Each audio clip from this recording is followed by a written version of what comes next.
merong destino. Sabemos que todos tenemos un destino And y the life that we have here, kung pwede kayong mag-last ng 50, 80, o 100, is just the introduction. So, hindi po nagtatapos ang ating buhay sa mundo. Ito po ay introduction. Ayan. So, wag po kayong magsawa sa buhay. Don't be tired of life. No nos cansemos de la vida. Ito po ang ating dapat maging goal. Este es nuestro objetivo en la vida. Every single day, Que cada día que respiramos we have to grow. tenemos que crecer So there will be new growth. para que haya un nuevo crecimiento en la vida. We have to be restored in our identity. Debemos restaurar nuestra identidad. Huwag po nating papakinggan yung lie ng kaaway. No escuchemos las mentiras del enemigo And we should have fresh purpose. y también debemos tener un propósito fresco Upang hindi po tayo magsawa para que no nos sa buhay. de la vida. Some people are tired of life. Algunas personas están cansadas de la vida And they thought they could finish it by killing themselves. y ellos pensaron que podían terminar sus vidas pues suicidándose, quitándose la vida. Many people are getting stressed Mucha gente lo que pasa es que se está estresando with life. con la vida, con las cosas de la vida. And most of them are getting burned out. Y la mayoría experimenta lo que llaman un burnout, o que una persona que se quema, que se cansa de todo. Could you imagine?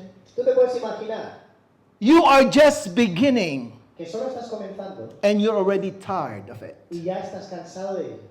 So what will eternity be Entonces, ¿qué será la eternidad? ¿Qué será de la eternidad? if you don't have any new growth, restored identity, Si no and tienes fresh una identidad purpose. restaurada, nuevo crecimiento y un propósito nuevo.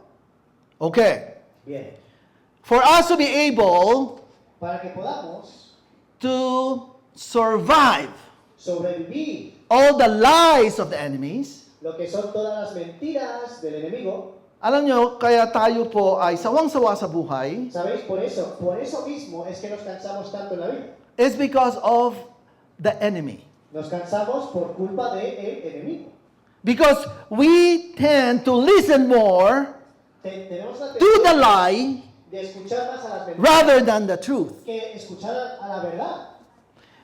Dito po sa 1 Peter 1:7, Lo vemos aquí en Primera de Pedro, capítulo 1, versículo 7.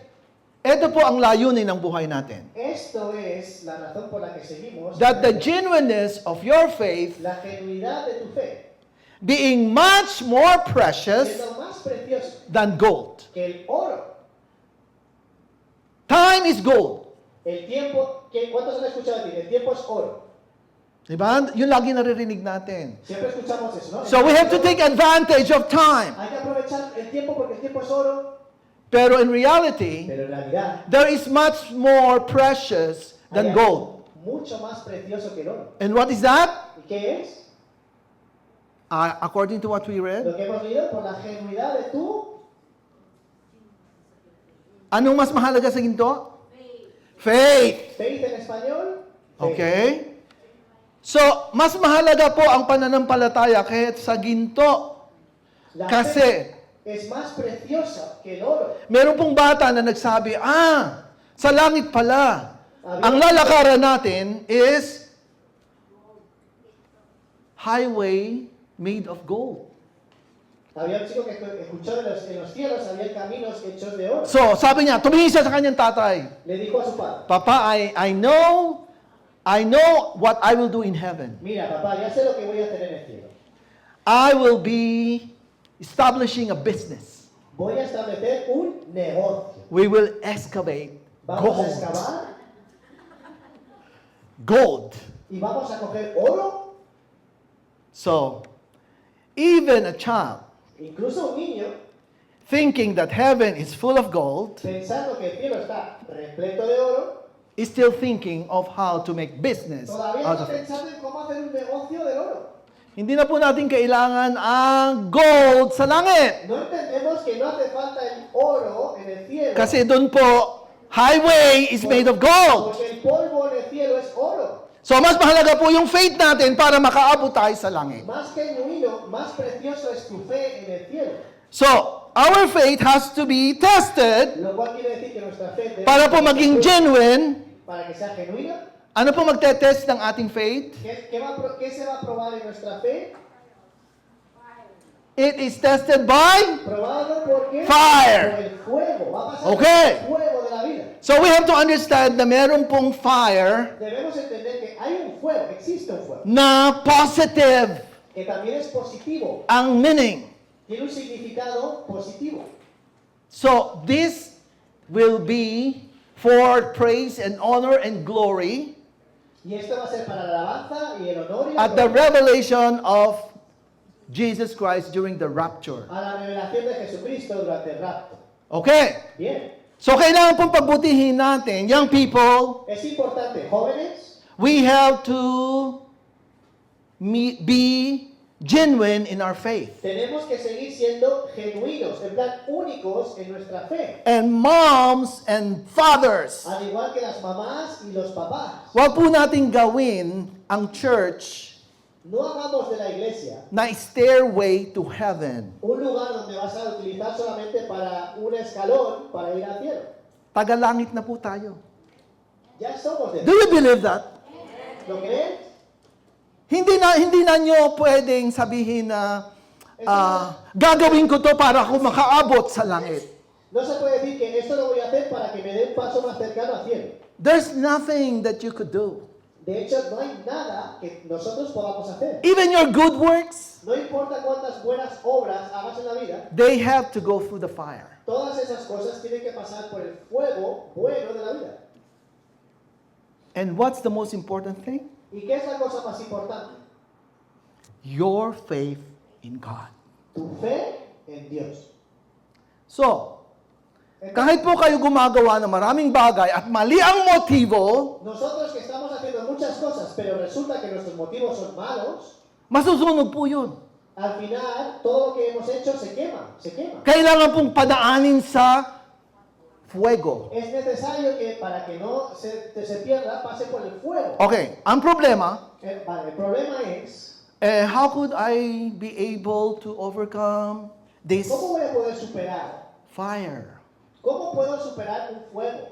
Naalala niyo po yung storya ng mga kaibigan ni Daniel? ¿Os acordáis de la historia de Daniel en la Biblia?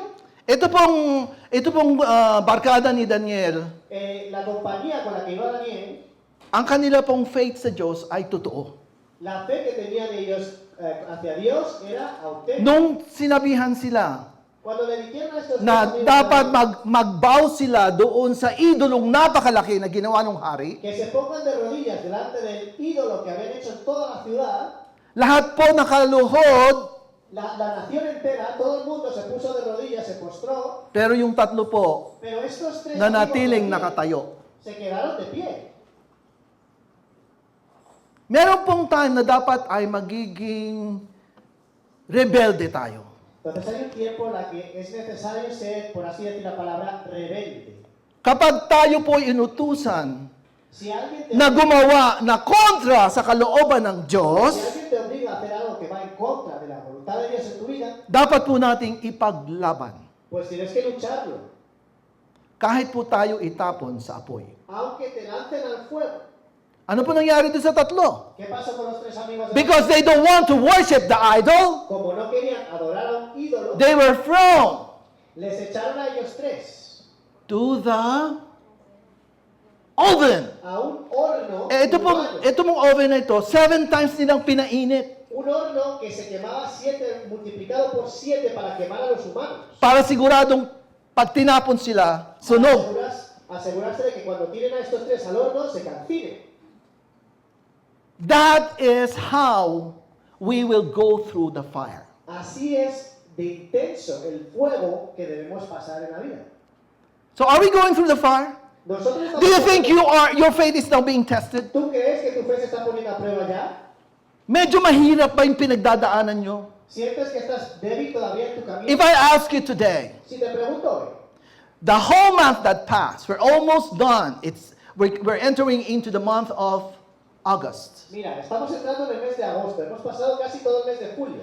Doon sa month ng July, En el mes de julio, meron ba tayong natutunan? ¿hemos aprendido algo?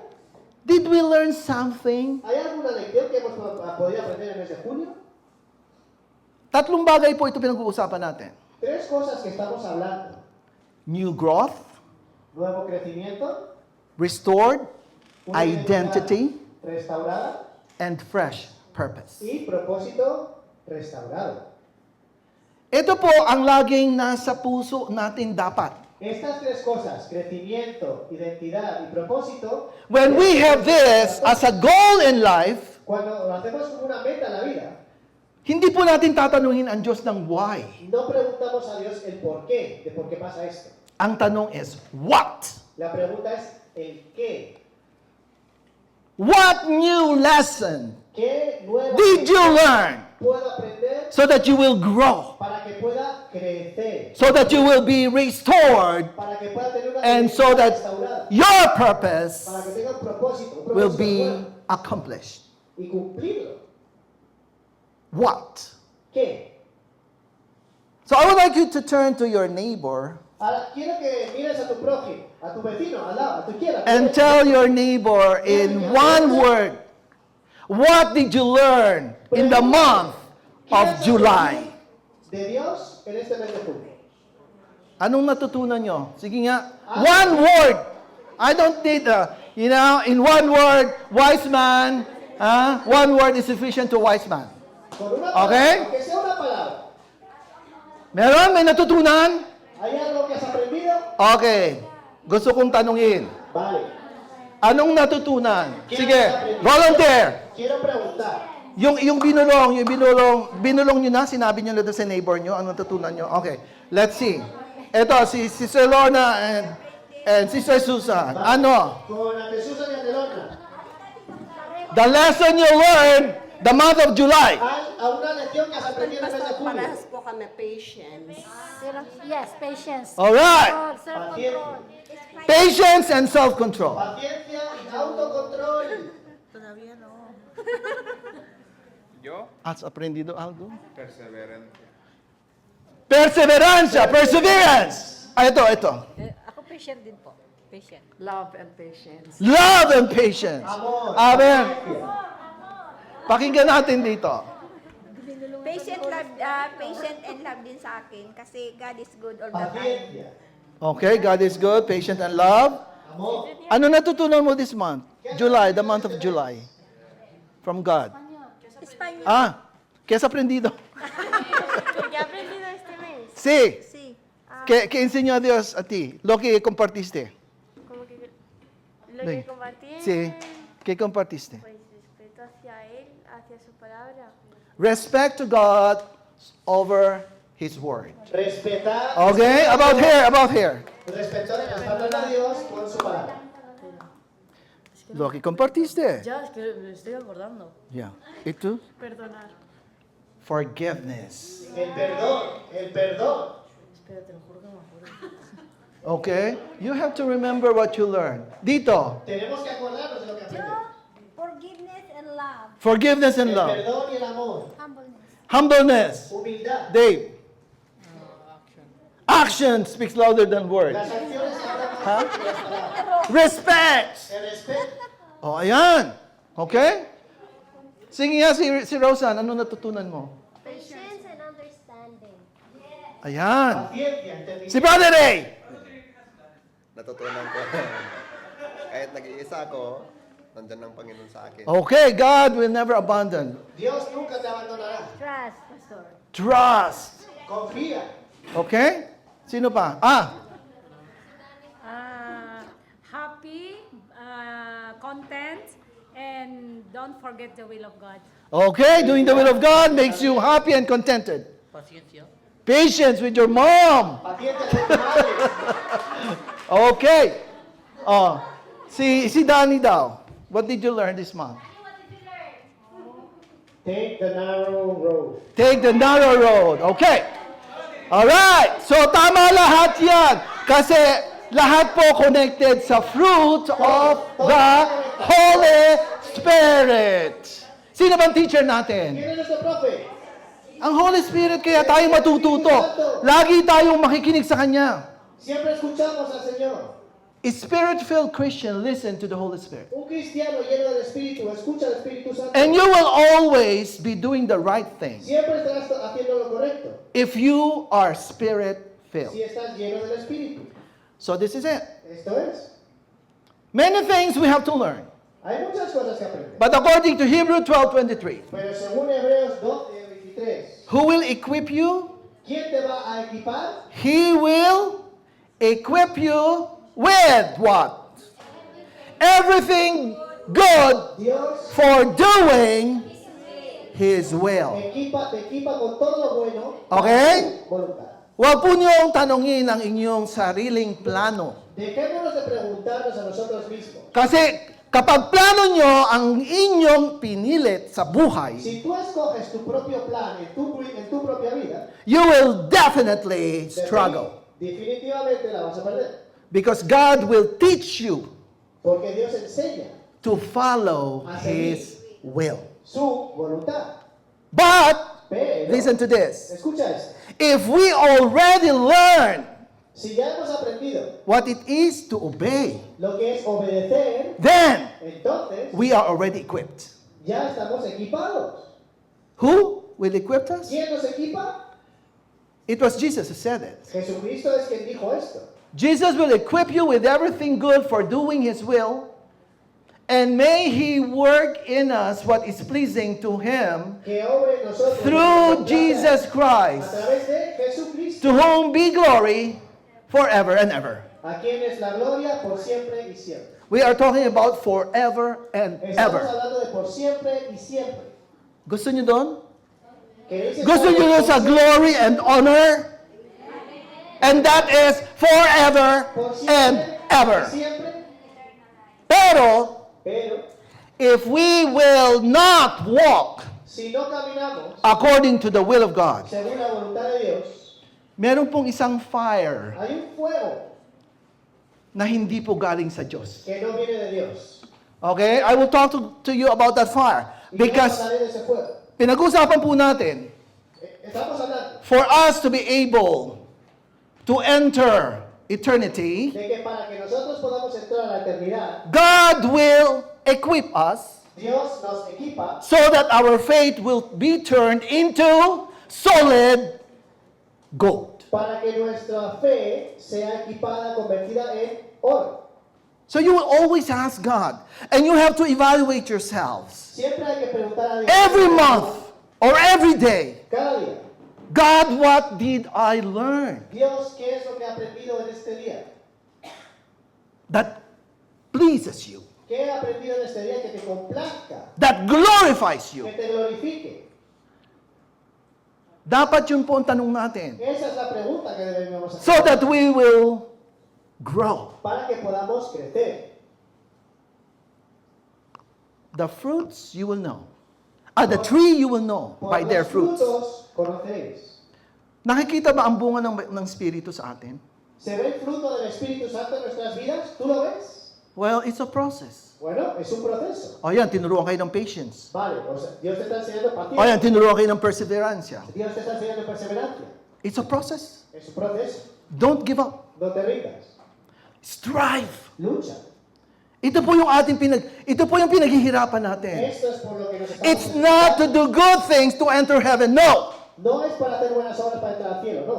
It is to perfect the gift Es para perfeccionar el regalo, so that we will practice love para que podamos practicar amor agape way, de una manera agape, unconditional. incondicional. Kasi kung minsan mahal lang kita Porque a veces te pag amo marunong kang magpautang. si sabes cómo... Pag hindi mo ako pinautang, Si sabéis cómo pagarme la deuda, yo te amo. Hindi Si na sabes kita cómo kilala. pagarme la deuda, yo que te voy a amar. kilala lang kita pag may kailangan ka. Te conozco cuando necesito algo de ti. And that is not the fruit. Y eso no es el fruto, no es. The love of God is El unconditional. amor de Dios es agape, incondicional. You're not thinking of any favor. No estás pensando en devolver un favor, Instead, you would like to give favor más bien tú quieres dar favores a la gente. because that is the love of God. Porque ese es el amor de Dios. This season is for exposure. Esto es para exponer. Ano yung na-expose ng Diyos? ¿Qué está exponiendo Dios en esta temporada? Yung ating mga kahinaan. Es la temporada de exponer debilidades. Bakit? ¿Por qué? Para matuto tayong mag-repent. Pues para aprender a arrepentir, ¿no? Ay kasi ang yabang-yabang natin para tayong perfect na. Es que a veces parece que tenemos mucho morro y pues somos perfectos. Ang dali No, no, nating no, no. magsabi, bakit siya ganyan? Ako hindi. Y la gente hasta pregunta, ¿por qué esta persona es así? Yo no soy así. When you said that you are strong, then you are weak. En el momento en el que dices que tú eres fuerte, eres débil. Huwag po nating pagmalaki yung ating strength. En otras palabras, no enaltezcamos nuestra fuerza. Let's identify with the weak. Más bien, identifícate con los débiles. Jesus did that. Jesús hizo esto. He loved the sinners, Jesús amó a los pecadores, but hates pero odia sins. el pecado. Hindi yung sinner ang hinihate niya, yung sin. Jesús no Yung odia al behavior. pecador. Jesús odia el Okay? Bien. So ang chinecheck ng Panginoon, the Lord is exposing us so that we could check our behavior. Jesús nos expone para que pueda comprobar nuestro comportamiento, To restore our identity. para restaurar nuestra identidad. Kasi po, Porque we were fruits, fuimos frutos, we were products productos of the sin of Adam. de la semilla de Adán. Kaya sanay na sanay tayo magsinungaling. Por eso estamos tan acostumbrados a mentir. White? Una mentirijilla Lie. blanca. Una mentira blanca, que no pasa nada. No, white lie. Jokes only, white lie. Si es una mentira blanca, eso no es nada. Oh, ginajustify pa natin, white. Estamos justificando que es una mentira blanca. Ano kayong diferensya ng white, red, and blue? ¿Qué diferencia hay entre blanco, rojo y azul? Just the color. They are the same, it's lie. Pero al fin y al cabo es una Who is the father of lies? ¿El padre de las mentiras quién es? O, di anak ka nun. Pues eres hijo de Yeah? Satanás. If you're so used to lie, Si estás tan acostumbrada a mentir, kasi pag sa church, porque en la iglesia you speak of the truth. hablas de la verdad, You know the word. conoces la palabra. Pero paglabas ng church, Pero cuando sales de la iglesia, hindi mo na alam yung word, nalimutan mo. se me ha olvidado todo lo que aprendí, todo, de la palabra nada. Ayun ba yun? ¿Es eso? Bawal ba yun? ¿Está prohibido eso? Bawal bang gamitin ang pangalan ng Diyos in vain? Que no se podía utilizar el nombre de Dios en vano. Ay, yo que sabía, yo que sé, y yo que sé. Beginning with that. Empezando con eso. Ha? So wag maririnig sa atin yung nadulas lang tayo, Diyos ko po. No escuchemos de que ¿Ah? me he tropezado. Ay, Dios mío, que me he tropezado, Dios mío. Even that is not of God. Incluso eso no es de Dios. Fear of God. Temor a Dios. Hay que tener temor. So, this season is a season of exposure. Esta temporada es una temporada Why? de exponer, For cleansing and for de refinement. limpiar y de refinar. Hayaan nyo expose ng Panginoon yung inyong kahinaan. Hayaan nyo. Dios quiere exponer tus debilidades. Huwag nyo i-defensa. No defendamos. No nos defendamos. Don't defend your weaknesses. No defendamos nuestras propias debilidades. God is trying to expose it. Dios está intentando exponer. Your brother will be used Tu hermano, tu hermana, to rebuke you Dios va a utilizar para reprenderte. so that you will be aware. Para que seas consciente. Kasi sanay na tayo doon sa ating mga ginagawa. Es que estamos tan acostumbrados a hacer lo que hacemos. Pumupunta tayo sa church Vamos a la iglesia out of religiosity. por religiosidad. Pag tinanong ka, anong motive mo? Cuando preguntas, ¿cuál es tu motivo? Why do you come to church? ¿Por qué vienes a la iglesia? Sa halip na sasagutin mong maayos, Y en vez de contestar, pues apropiadamente,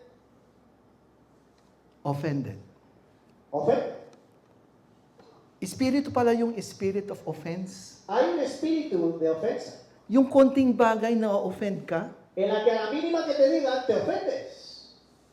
para lumabas ka ng church. Para que salgas de la iglesia. Yun ang espiritu ng offense. Ese es el espíritu de la ofensa. To discourage you, Para desanimarte, for you para que tú to leave the church.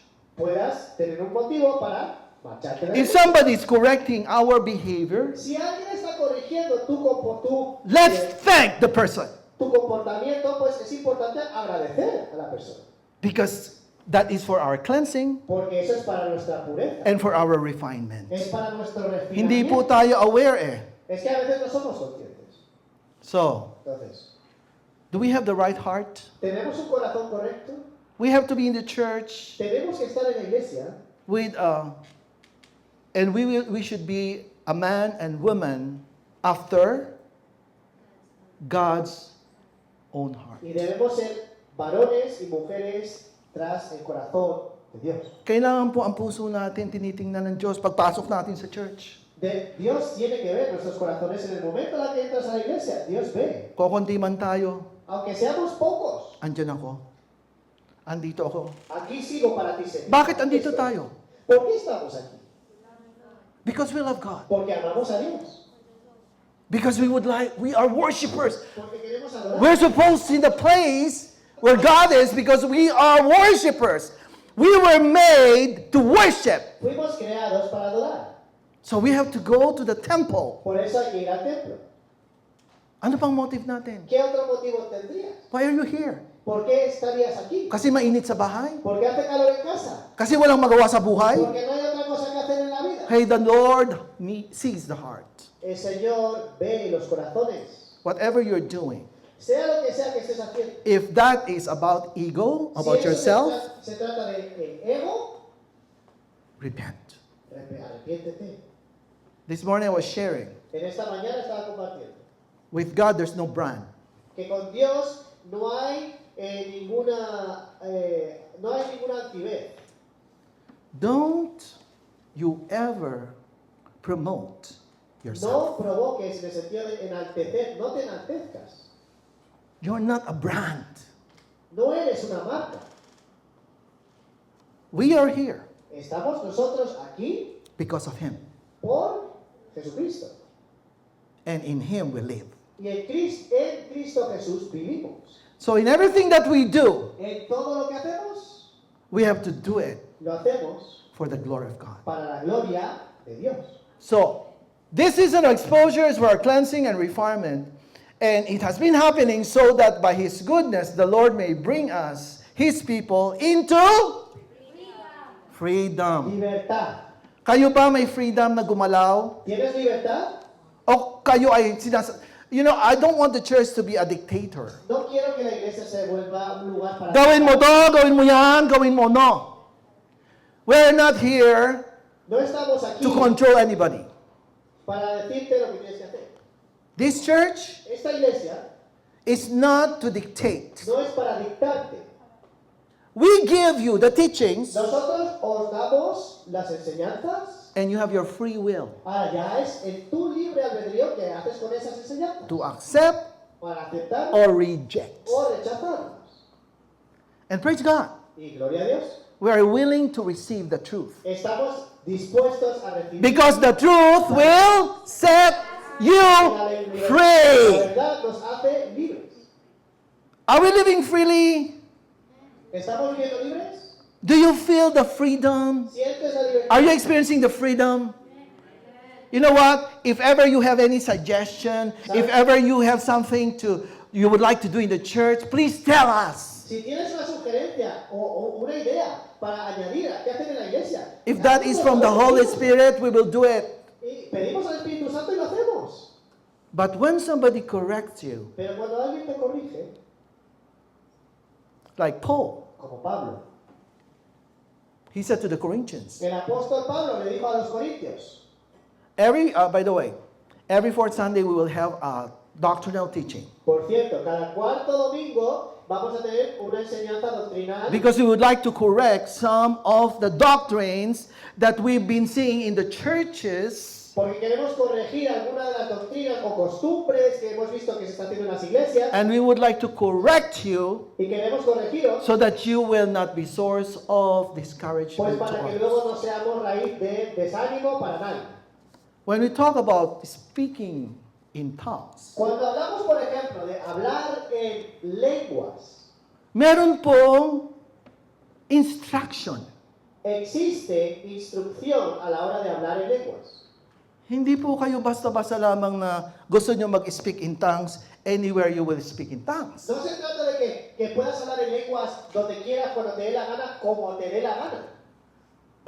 Ito po ang ituturo sa atin. Esto es lo que vamos a enseñar. According to the book of Corinthians, Según el libro de Primera y Segunda de Corintios, there is the word of prophecy. existe la palabra de profecía. And the word of prophecy Y la palabra de profecía is when one speaks that speaking language, es que cuando uno habla en lenguas, there will be interpretation. tiene que haber otro o otra que interprete. And it will be done 3 times. Y se hará 3 veces. Speaking in tongues in traducción, translation. Hablando Speaking in tongues, en- translation is speaking in tongues, translation. Hablando en lenguas, luego traducción. Hablando en lenguas, otra traducción. Y hablando en lenguas una tercera vez, luego otra 3 tercera traducción. times. 3 veces tiene que ser confirmado. And that is acceptable, permissible in public. Y eso es aceptable, eso es permisible. But if you would like to speak in tongues, Pero si te da por hablar en lenguas, it's called prayer in the spirit. se llama oración en el espíritu. Your spirit groaning to the Spirit of God. Quiere decir que tu espíritu And that is done in private. en hablar con Dios. Y eso se hace en privado, Okay? ¿bien? So we have to know Debemos the conocer truth, and the truth shall set us la free. verdad, y la verdad nos hará libres. So that we will not be a stumbling block. Para que no seamos de tropiezo para nadie. So that we will have freedom Para que tengamos libertad, because we understand what we're doing. pero porque entendemos lo que estamos And the haciendo. spirit of understanding El espíritu de entendimiento is the Holy Spirit. es el Espíritu Santo. In a greater place of knowing Him. En un lugar mayor donde conocerle a Dios. Okay, bakit kailangan tayo dumaan sa fire? ¿Por qué tenemos que pasar por el fuego? Para mas makilala natin ang Diyos. Para que conozcamos a Dios. Hindi pwede No se puede na ang makasalanan pecar, ay makaharap sa Diyos. no puedes tener pecado y tener un encuentro con Dios. Sinners cannot see the face of God. Un pecador no puede ver el rostro de Dios. We have now the access to the Father Nosotros ahora tenemos el acceso al Padre through Jesus Christ. a través de Cristo Jesús. If we have Jesus, Si tienes a Jesús if we have Jesus in our heart, en nuestros corazones, then we could talk to God face to face. puedes hablar con Dios cara a cara. And it is the righteousness Y es la justicia of Jesus. de Jesucristo. Not because we deserve. No es porque lo merezcamos, It's the grace. es la gracia.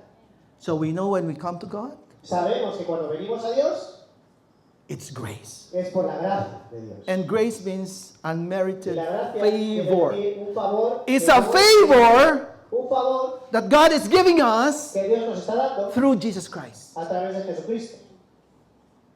So hindi po basta-basta lumapit sa Diyos. No se puede venir a Dios así de fácil. God never listens to the wicked. Dios no escucha al malvado, Only those who have faith in Jesus. solo escucha a aquellos que tienen fe en Cristo. So in a greater place of knowing Him, Cuando encuentras ese lugar donde quieres, anhelas conocerle más. yun ang dahilan kung bakit tayo ini-expose, kung bakit tayo nililinis, and kung bakit tayo nire-refine. Y por qué nos refina. When we are being refined, we know our true identity. Cuando estamos siendo refinados, conocemos nuestra identidad verdadera. Sino ka ba? ¿Quién eres? Are you a child of God? ¿Eres hijo, eres hija de Dios? Oh, sabi doon sa Matthew 5. En Mateo Blessed are the peacemakers, for they shall be called children of God. porque serán llamados hijos y hijas de Dios. Huh? Be careful, huwag tayo maging Ten troublemaker. cuidado, si eres el que está causando We have problemas, to be peacemakers. tenemos que causar paz, no problemas. Knowing our mission to rightly represent Jesus. Sabiendo que nuestra misión es representar correctamente a Jesús. Bakit ba ng Diyos tayo ini-extend ang buhay dito sa mundo? ¿Por qué nos extiende Dios nuestras vidas en el mundo? Why are you still existing here? De hecho, ¿por qué Di ba sabi, tagalangit na tayo? Pensamos que ya somos del cielo, Bakit ka dito pa? pero ¿por qué estamos aquí todavía? What do you think is your purpose? ¿Qué crees que es tu propósito ¿Ah? mientras que estás vivo? You still have a mission. Una misión que cumplir. And what's that mission? ¿Qué es esa misión?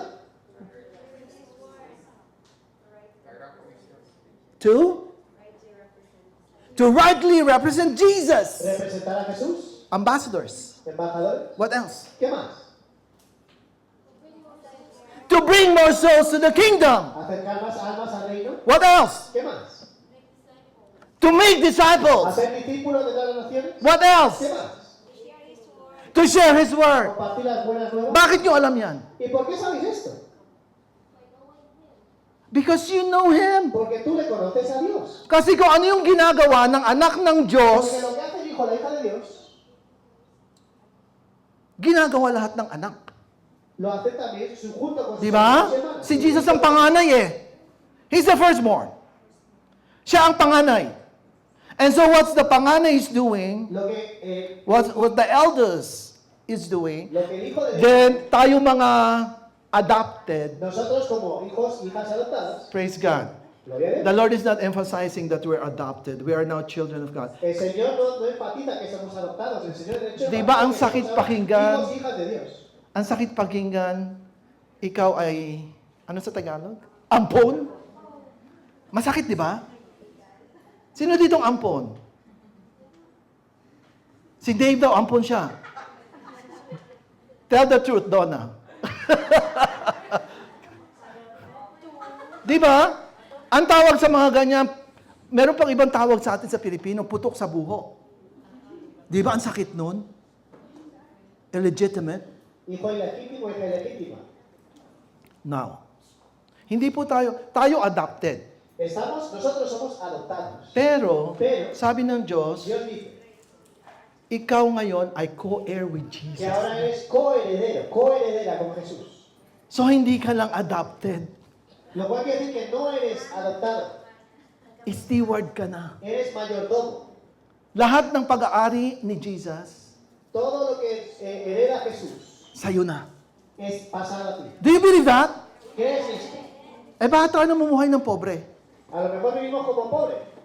Ha? Pobre ka ba? ¿Eres pobre? Hindi ka dapat pobre. No se supone que debes ser pobre. Sa harap ng Diyos, Frente a Dios, pantay-pantay tayo. Okay? Pero dapat makilala mo kung sino ka. pero tienes que hacerte ver quién eres. Ha? Kasi kung hindi mo kilala kung sino ka, Porque si no te haces ver, patuloy ka maghihirap. te va a costar. Yan yung spirit of poverty. Ese es el espíritu de pobreza. Why? ¿Por qué? Because you cannot accept Porque no puedes aceptar that you now belong to the family of que God. ahora perteneces a la familia de Dios. You're still an outsider. Todavía te consideras como un excluido. You are just a visitor. Como te consideras todavía un invitado, solo un invitado. Kawawa ka. Pobre de ti. Kasi kung forever kang bisita, Porque si te quedas por siempre siendo invitado, you don't belong. nunca perteneciste. And you cannot enter. Y no puedes entrar. Kasi hindi mo kilala kung sino ka. Porque no conoces quién eres. Do you know yourself? ¿Te conoces? Who are you? ¿Quién eres? You have to know your true Tienes que conocer tu identidad verdadera. identity. Huh? Do we belong to the family of God? ¿Pertenecemos a la familia de Dios? Do you care? ¿Te importa? The head of the church is who? ¿La cabeza de la iglesia eres quién? And what are you? ¿Y tú quién eres? We are part of the body. Somos parte del cuerpo. Ang head natin si La Jesus. cabeza es Jesús. Are you functioning? ¿Estás funcionando? Which part? ¿Qué parte eres? Which part are you? Do you know? ¿Tú lo sabes? O hindi nyo pa alam. ¿Todavía no? Kayo ba yung paa? ¿Eres el pie? Kayo ba yung kamay? ¿Eres la mano? Yung pong kamay, La mano yung po yung nagsaserve. es la que sirve. Yung pong paa, El pie yan po yung they go to missions. es el que va, el que se mueve. O ano ka? ¿Qué más? Bisita? ¿Eres visita? Ay, hindi ako diyan, hindi ako kasali diyan kasi hindi naman ako part. No, es que yo no soy ni mano ni pie, es que no, yo no soy parte, yo no entiendo de eso, no soy parte, no sé, no. You have to know who you are. Tienes que saber quién eres. And if you really are part of the body of Y si Christ, verdaderamente eres parte del cuerpo, you have to function. You are supposed to be part of the body. porque se supone que eres parte del cuerpo. Kasi kung wala yung part mo at hindi ka kumikilos, Porque si no eres parte y no estás haciendo pumupunta ka lang sa church to show off. vas a la iglesia solo para chulearte, Pag meron kang gagawin importante, y cuando vas a hacer algo importante, mas importante ito kaysa sa church. mi cosa es más importante que la iglesia. Praise God for those who've been to the party Gloria a Dios para aquellos que han estado en una fiesta and now you are here in the y church. ahora estás en la iglesia. Seeking first Buscando primero the kingdom. el reino de Dios. So you know your identity. Tú conoces tu identidad. You don't belong to the world. Ya no perteneces al mundo, Hindi yun ang iyong priority. no es tu prioridad. What is your priority? ¿Cuál es tu prioridad? Matthew 6:33. Mateo 6:33, ¿cierto? The kingdom! El reino de Dios. You have to know your identity. Conoce tu identidad. Kung hindi mo alam na ikaw ay anak ng hari, Si no conoces que eres hijo o hija del rey, God would like to tell you, Dios quiere decirte, you now belong to the tú kingdom. ahora perteneces. You have to defend the kingdom of Defiende al God. reino. Jesus is the king. Jesús es el rey de reyes. And you belong to the Tú king. perteneces. Pero kilala mo lang ang king pag hihingi ka. Pero solo conoces al rey cuando le pides. And when the king is asking you, Cuando el rey te pide algo, serve me, sírveme, sila na lang. Kasi wala akong time. no tengo tiempo, And one day, y un día.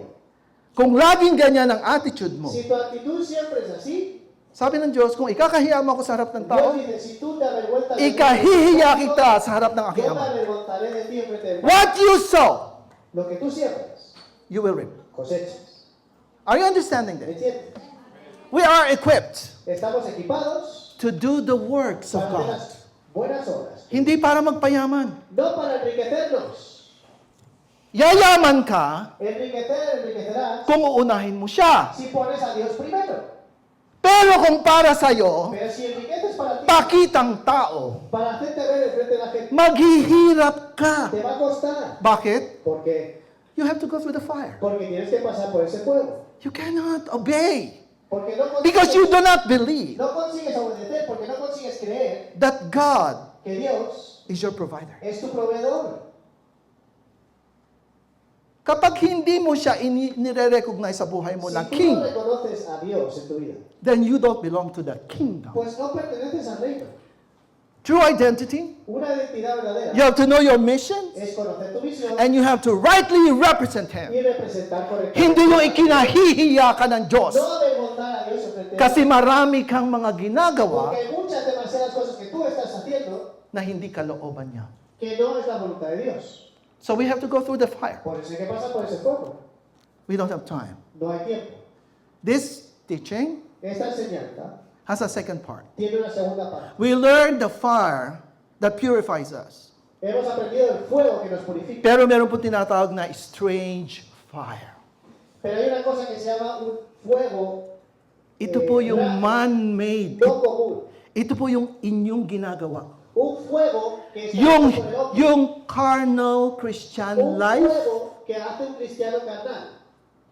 na hindi niya ginagawa ang kalooban ng Diyos, kundi ang ginagawa niya ay ang kalooban niya. Donde no hace la voluntad de Dios, sino que hace la voluntad propia. Para sa akin, Para mí, yung church, esa iglesia walang silbi. no sirve de nada. Yung church, Esa iglesia walang magawa. no tiene nada que hacer. Para lang, ano lang yan, parang pang Sunday lang yan. Solo son para decoraciones de domingo. Let me remind you, Déjame recordarte there's no brand in heaven. que no hay marca en el cielo. We will only glorify one Todos name. solamente glorificaremos a Dios. Sino yon? Are you glorifying that ¿Estás name? glorificando a Dios? Are you rightly representing that name? ¿Representando correctamente a Dios? Wherever we are, in your workplace, in your home? Do you really pray? ¿En verdad oras en tu casa? ¿En los O pag hogares? lamang tumawag yung partner mo, "Hoy, pray na tayo! Ay, oo nga pala." ¿O cuando llamas a tu Do you pray individually? Do you really have a relationship? ¿Tienes una relación? I'm checking you today. Yo te estoy comprobando hoy. Because sinasayang mo ang oras mo Porque estás malgastando tu tiempo. kung ikaw ay fake. Si eres falso. Hindi ka karapat-dapat na tawaging anak ng Diyos No deberías de ser llamado hijo. kung hindi mo binubuksan ang Bible Si no mo abres la Biblia para makinig sa boses ng banal na para escuchar Espiritu. la voz del Espíritu Santo. Sino dito nagbasa ng Bible this week? ¿Quién no ha leído su Biblia en esta semana?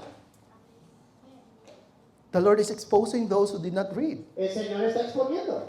From now on, read the Bible. De ahora en adelante lee la Biblia. And with what you read, remember one word. Y recuerda, aunque sea una palabra, You don't have to memorize. no hay que memorizarse todo. Alam niyo kapag ang hari nagsalita, importante yan. Con una palabra es suficiente. The Word of God La palabra de Dios is not just the word of the king. no It's es solamente la palabra the de Dios, Word of es la God. palabra de Dios. From now on, De ahora en adelante, you will not go to your workplace no vas a ir a tu lugar de trabajo without sin primero listening to the Word. escuchar la voz de Dios. Before you leave the house, Antes de marchar de la casa, read a verse. lee el versículo, Learn aprende to be intimate. a ser íntimo, Know your identity. conoce tu identidad. You are not just a Christian. No eres solamente un cristiano, una You are a child eres hijo, eres of hija God. de Dios. And you are representing Tú God representas in your workplaces. al reino de Dios en tu lugar de trabajo And you're the light. y tú eres la luz. And if you do not know His Word, Y si tú no conoces su palabra, Satan knows it. Satanás la conoce Taga-impyerno siya. y es del infierno. Ikaw, taga-saan ka? ¿Y tú de dónde?